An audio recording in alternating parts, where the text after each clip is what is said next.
So we all know the Vulp, Will and Brandon's affordable entry-level balisong. But what about this newcomer, the Vulp Pro? Is it really that much better? And how does it compare to the old one? How does it flip, and is it really worth the increase in price? Let's find out.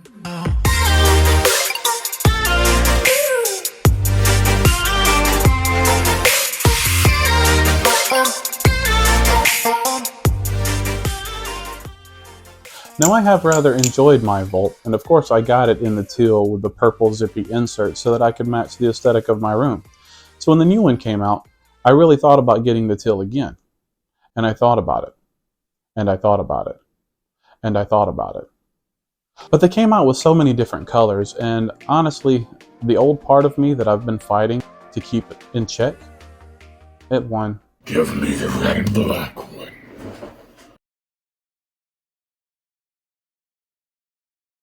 What just happened?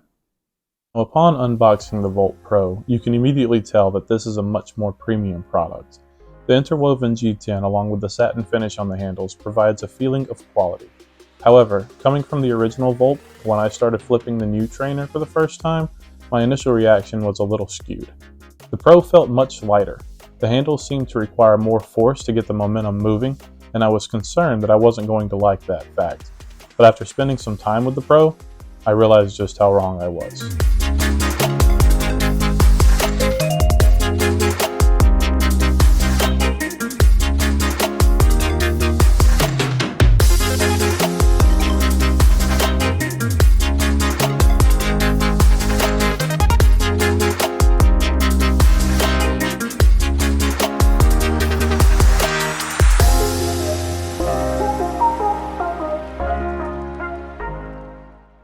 Now my initial impression on the Vulp Pro was that it was lighter than the Vulp.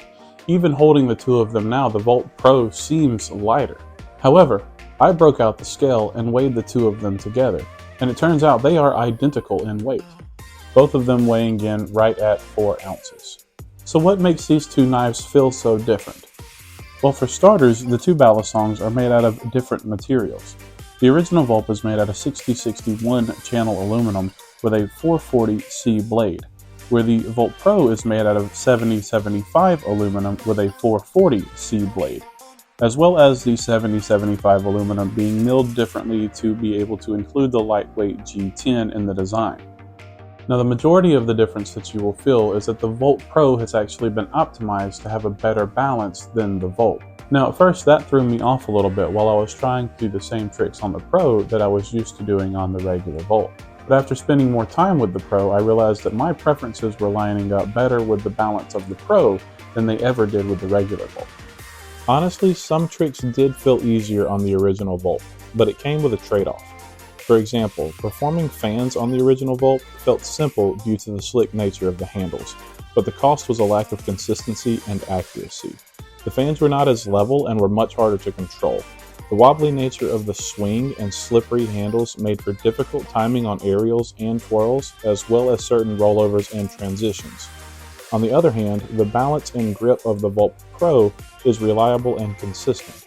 Although fanning may be slightly more difficult because of the extra grip, the fan is flatter and predictable. Aerials are much easier to time, and transitioning from one trick to another never falls victim to a lack of grip. When it comes to the quality of assembly and tuning on these Nabalis products, I have noticed a few key differences. For example, on the Vulp, the pivot screws do not come with thread lock installed from the factory. So these screws will continue to back out on you unless you take them out and thread lock them yourself or re-tighten them every couple of hours. The Vulp Pro is different.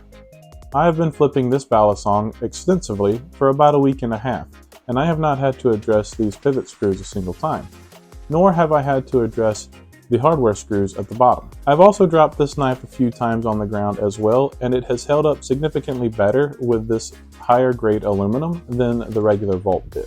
Now what happens when we compare the Vulp Pro to a similarly priced Nabalis product, like the Hydra? Well, we do still notice a few key differences.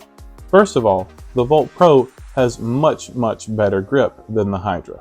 The Hydra is also still running regular pivot screws, whereas the Vulp Pro is running the double-sided pivot screws. The Hydra screws have backed out on me a few times, and I do have to continue tightening them.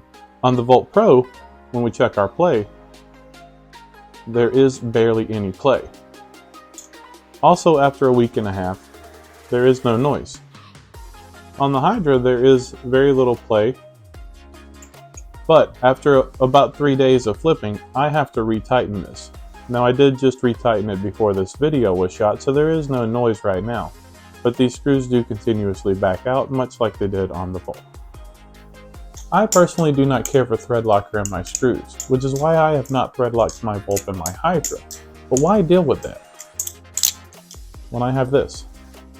There will come a time when I have to address the pivot screws on this Balisong for maintenance, and I might even have to use thread locker at that point.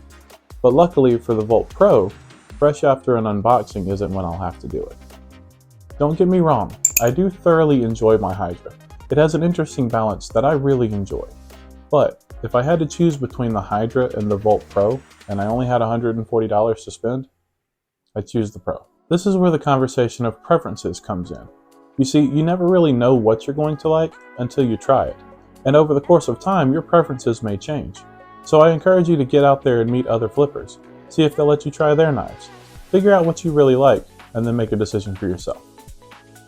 It will be interesting to see how the modding community responds to the Vulp Pro. Adding zippy balisong inserts, finding live blade options, changing the hardware or colors of the G10, maybe even custom anodization.